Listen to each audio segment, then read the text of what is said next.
अपवर्तन। जब प्रकाश की किरण एक माध्यम से दूसरे माध्यम में प्रवेश करती है तो यह अपने पथ से विचलित हो जाती है। इस घटना को प्रकाश का अपवर्तन कहते हैं। जब प्रकाश किरण विरल माध्यम से सघन माध्यम में प्रवेश करती है तो अभिलंब की ओर झुक जाता है, इसी से इसकी चाल कम हो जाती है। जब प्रकाश की किरण सघन माध्यम से विरल माध्यम में प्रवेश करती है तो अभिलंब से दूर हटती है, इसकी चाल बढ़ जाती है। प्रथम नियम है, यहाँ से आपतित किरण, अभिलंब व अपवर्तित किरण तीनों एक ही तल में होते हैं। आपतन कोण की ज्या, अपवर्तन कोण की ज्या का अनुपात स्थिर होता है। Sine i upon sine r equals to नियतांक होता है। म्यू इक्वल्स टू माध्यम का अपवर्तनांक कहलाता है। इसे स्नेल का नियम कहते हैं। यहाँ से स्नेल का नियम कहते हैं। यहाँ से माध्यम का अपवर्तनांक म्यू इक्वल्स टू 1.50। यहाँ से mu equals to c upon v, यहाँ पर वी इक्वल्स टू आएगा हमारे पास 2 × 10⁸ मीटर पर सेकेंड। निर्वात में प्रकाश का वेग तथा माध्यम में प्रकाश का वेग का अनुपात माध्यम का अपवर्तनांक कहलाता है। Mu equals to c upon v आएगा। दिए गए दो माध्यमों में प्रकाश का वेग अनुपात अपवर्तनांक कहलाता है। Mu equals to V1 upon V2। यह नियतांक है, मात्रक रहित होता है। अपवर्तनांक माध्यम की प्रकृति, घनत्व व प्रकाश के वेग तरंग दैर्ध्य पर भी निर्भर करता है। बैंगनी रंग हेतु अपवर्तनांक सर्वाधिक, लाल रंग हेतु सबसे कम होता है। Mu equals to 1 upon lambda, mu समानुपाती 1 अपॉन लैम्डा आएगा। निर्वात के लिए अपवर्तनांक 1, वायु के लिए 1.0003 आएगा, पानी के लिए 4/3, केरोसिन के लिए 1.44, बेंजीन के लिए 1.5, ग्लिसरीन के लिए 1.47, तारपीन के लिए 1.47, कार्बन डाइसल्फाइड के लिए 1.63, हीरे के लिए 2.42, क्राउन कांच के लिए 1.52 आएगा। अपवर्तन पर आधारित घटनाएं सूर्योदय से कुछ पहले जैसे 2 मिनट तथा सूर्योदय के कुछ समय बाद तक 2 मिनट तक सूर्य का दिखाई देना है। यहाँ से तारों का टिमटिमाते हुए प्रतीत होना, पानी से भरे पात्र व स्विमिंग पूल के पेंदे का ऊपर उठा हुआ दिखाई देना, कांच की पट्टी का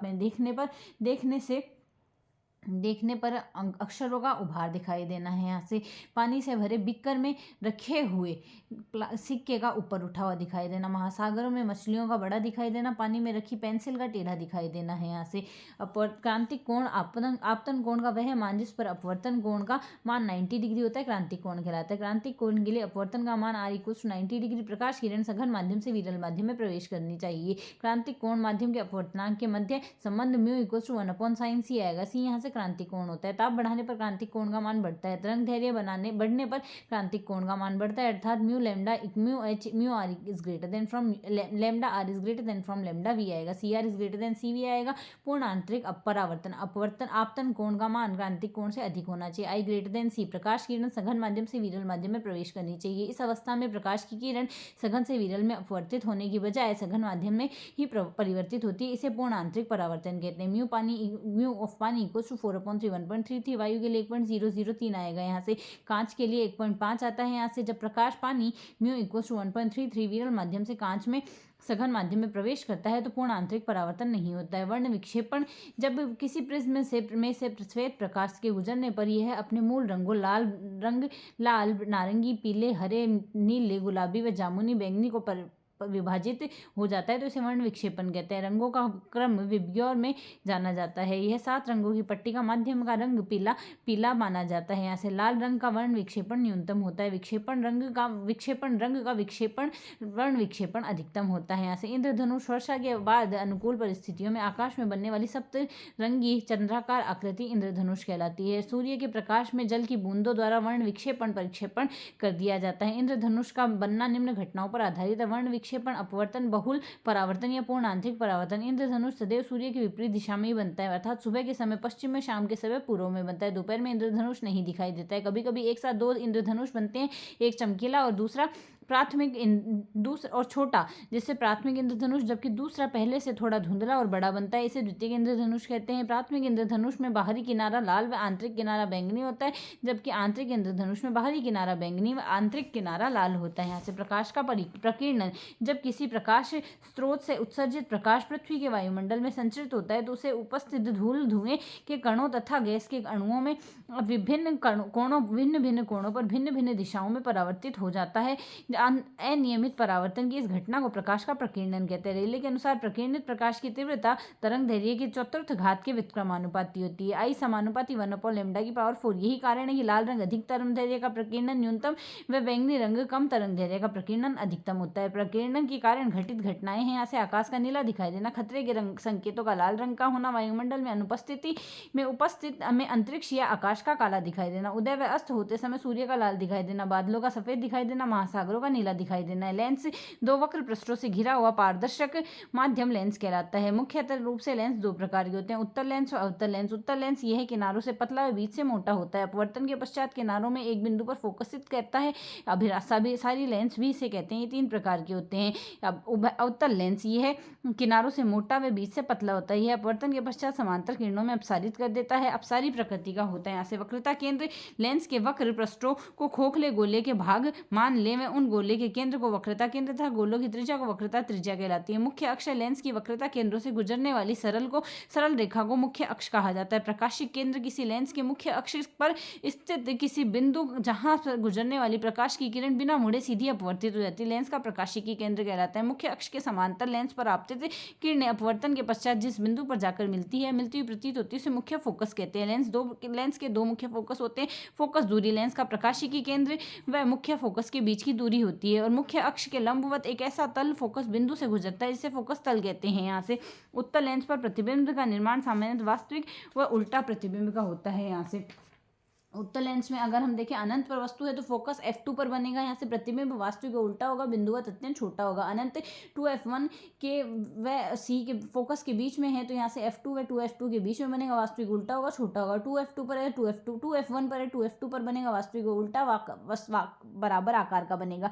2f1 व f1 के बीच में अगर है तो 2f2 व अनंत के बीच में बनेगा, वास्तविक उल्टा बनेगा, बिंब से बड़ा बनेगा। f1 पर है तो अनंत पर बनेगा, वास्तविक उल्टा अत्यधिक आवर्धित अत्यधिक बड़ा बनेगा। f1 व प्रकाशिकी केंद्र के बीच लेंस के उसी तरफ बिंब की ओर बनेगा, आभासी सीधा बनेगा, बिंब से बड़ा बनेगा। अवतल लेंस का सदैव आभासी सीधा व बिंब से छोटा प्रतिबिंब बनता है। यहाँ से अनंत पर वस्तु है तो f2 पर फोकस बनेगा, आभासी सीधा बनेगा, अत्यधिक छोटा बिंदुवत बनेगा। अनंत व प्रकाशिकी केंद्र के बीच में है तो फोकस f2 तथा प्रकाशिकी केंद्र के बीच में बनेगा, आभासी सीधा बनेगा, बिंब से छोटा बनेगा। 1/f = 1/v - 1/u आएगा। यहाँ से ये लेंस का सूत्र है जहाँ f फोकस दूरी, v प्रतिबिंब की दूरी और u बिंब की दूरी है। यहाँ से आवर्धनता आएगी यहाँ से h'/h which is equal to v/u आएगा। यहाँ से वास्तविक उल्टे प्रतिबिंब का आवर्धन ऋणात्मक, आभासी व सीधे प्रतिबिंब का आवर्धन धनात्मक होता है। यहाँ से लेंस की शक्ति P = 2d आएगा। यहाँ से इस क्वेश्चन के लिए 2d आएगा, सॉरी। लेंस के द्वारा प्रकाश की, जैसे क्वेश्चन अगर हमारे पास 150 सेंटीमीटर फोकस दूरी है तो यहाँ से f = 50 सेंटीमीटर, इसे मीटर में चेंज करेंगे 1/2 मीटर आएगा। तो लेंस की शक्ति P होती है 1/f के इक्वल होती है, f जहाँ मीटर में होता है। लेंस द्वारा प्रकाश किरणों को अपसारित या अभिसारित करने की क्षमता को लेंस की शक्ति कहेंगे। यह फोकस दूरी का व्युत्क्रम होती है। फोकस दूरी मीटर में हो तो लेंस की क्षमता का मात्रक डायप्टर होगा। उत्तल लेंस में फोकस दूरी धनात्मक होती है अर्थात क्षमता धनात्मक होगी। अवतल लेंस में फोकस दूरी ऋणात्मक होती है अर्थात क्षमता ऋणात्मक होगी। यहाँ से और 1/f = 1/f1 + 1/f2 होगा। घड़ी के छोटे पेंच को ढूंढने के लिए हम प्रतिबिंब बड़ा बनाने के लिए उत्तल लेंस का उपयोग करते हैं। उत्तल लेंस का उपयोग दूरदृष्टि का निवारण में होता है। सूक्ष्मदर्शी, दूरदर्शी, फोटो कैमरा आदि प्रकाशिकी यंत्रों के निर्माण में उत्तल लेंस का उपयोग किया जाता है। आंख व कान की बीमारी का परीक्षण करने के लिए डॉक्टर इस लेंस का उपयोग करते हैं। घड़ियों को ठीक करने के लिए व छोटे छोटे कलपुर्जों की मरम्मत करने के लिए घड़ी साज इस लेंस का उपयोग करते हैं। अवतल लेंस के उपयोग है निकट दृष्टि के निवारण में गैलीलियो की दूरदर्शी में होता है। यहाँ से दृष्टि दोष है। यहाँ से निकट की वस्तु स्पष्ट व दूर की वस्तु धुंधली दिखाई देना। प्रतिबिंब रेटिना के पहले बनता है, दूर बिंदु पास आ जाता है। निवारण हेतु अवतल लेंस का प्रयोग किया जाता है। चश्मे का नंबर माइनस में होगा। दूर दृष्टि दोष में से निकट की वस्तु धुंधली दिखाई देती है, दूर की वस्तु स्पष्ट दिखाई देती है। प्रतिबिंब रेटिना के पीछे बनता है, इससे निकट बिंदु दूर हो जाता है। निवारण हेतु उत्तल लेंस का उपयोग किया जाता है। इसमें प्लस में चश्मे का नंबर आता है। जरा दृष्टि दोष आयु बढ़ने के साथ इस प्रकार का दोष होता है। नेत्र का सामंजस्य क्षमता कम हो जाती है, नहीं तो पास की स्पष्ट दिखाई, नहीं दूर की स्पष्ट दिखाई देती है। निवारण हेतु द्विफोकल लेंस का उपयोग किया जाता है। इस लेंस के ऊपरी भाग को अवतल व नीचे भाग का उत्तल होता है। दृष्टि वैमनस्य दोष, वैषम्य दोष, यह रोग कॉर्निया की गोलाई में अनियमितता के कारण होता है। इसके निवारण के लिए बेलनाकार लेंस का उपयोग किया जाता है। मोतियाबिंद आयु बढ़ने के साथ नेत्र लेंस की पारदर्शिता खत्म होने लगती है, उनका लचीलापन कम होने लगता है।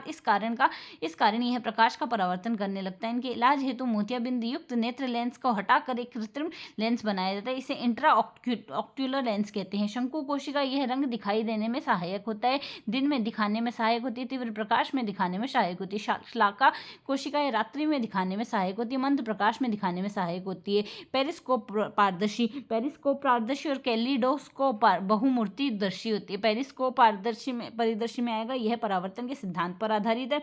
इसमें 2 समतल दर्पण का उपयोग किया जाता है। पानी के अंदर डूबी हुई पनडुब्बी के बाहर का दृश्य देखने के लिए पेरिस्कोप का उपयोग किया जाता है। कैलिडोस्कोप बहुमूर्ति यह बहुदर्पण के सिद्धांत पर आधारित है। इसमें 3 समतल दर्पण का उपयोग किया जाता है। छोटे व रंगीन टुकड़ों से बनने वाले आश्चर्यजनक आकारों खिलौनों को देखने के लिए कैलिडोस्कोप का उपयोग किया जाता है।